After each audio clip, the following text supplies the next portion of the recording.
Hi everyone, my name is Dr. Jesse Morse, and we here at the Osteopathic Center, we treat all types of injuries.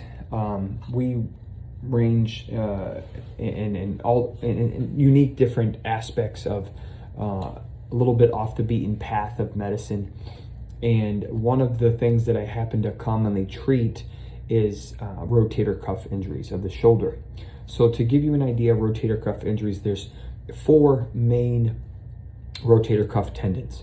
So the main 2 tendons are in the front here. There's one here, there's one here, and then there's 2 in the back. Each shoulder has 4 ligaments, so it goes muscle, tendon, bone.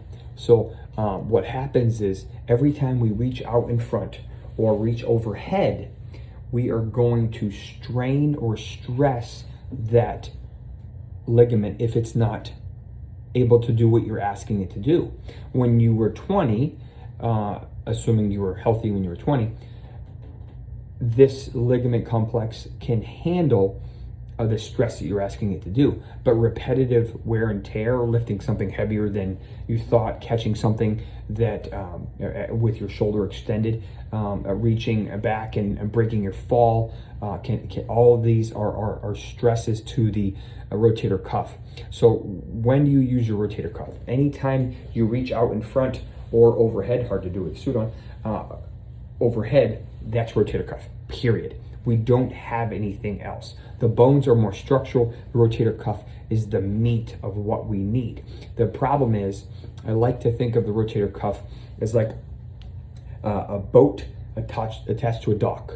The boat uses a rope, so that rope would be the muscle, which turns into a tendon. The dock is the bone. So, and when you were 20, that rope was perfect. You could pretty much lift anything within reason. But over the years, trying to keep that boat attached to that dock, it gets beat up. It's been used, it's been pulled and pressed and strained. So think of that as your tendon. Every time you lift something overhead or reach for something out in front or try to break your fall after tripping, you're going to take a little piece off of that tendon complex that where that tendon inserts into that bone. So say it's 60% now, and that may not bother you, which is, you may be able to do everything you want to do. But unfortunately, if it's starting to bother you, you may have a tear in that ligament where it attaches. You may have a lot of what we call tendinopathy. So acutely, if you injure it, that's tendinitis, which inflammation is itis. If that doesn't heal, then you're going to have issues with tendinopathy, which is chronic wear and tear. If that unfortunately doesn't heal, you're going to decrease the strength and the flexibility of that tendon, so it doesn't have the ability to really withstand what you're asking it to do. So as a result, if you injure it, because of the poor blood supply, it doesn't traditionally heal. So the issue with these is that we use them all day long. Think of trying to open a door with your hand without using your shoulder. You can't do it because you're going to hit yourself in the head with the door. So you have to extend. Once your elbow is extended, that's rotator cuff. That's all we have. So we use our rotator cuff for everything we do. And I have patients tell me all the time, they're like, I don't realize that my shoulder was injured until I try to use it. I like to think of the shoulder as like an extension of your hand. So the issue is that these don't heal very well in anybody. Professional athletes who undergo rotator cuff repair surgery take 9 months to return to play. Think of that. These are optimal athletes, optimal health for the most part, very, very young age, so they have good things going for them. And unfortunately, they still take 9 months. It's not the athlete, it's the nature of the injury.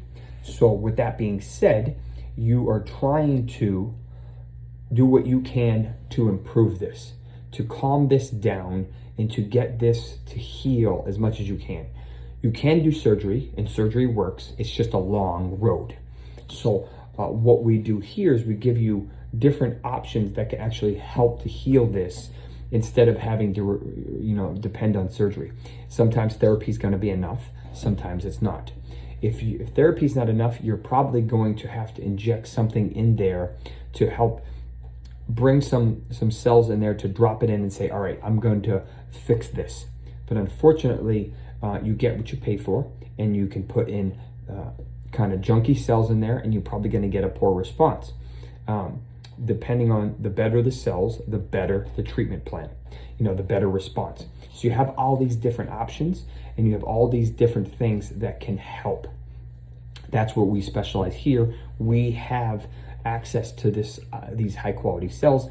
We know exactly where to put them. I use an ultrasound. I will float it over the shoulder to see exactly where the damage is, do a couple manual testing and say, all right, here's your injury, here's what's going on, here's the plan to fix it.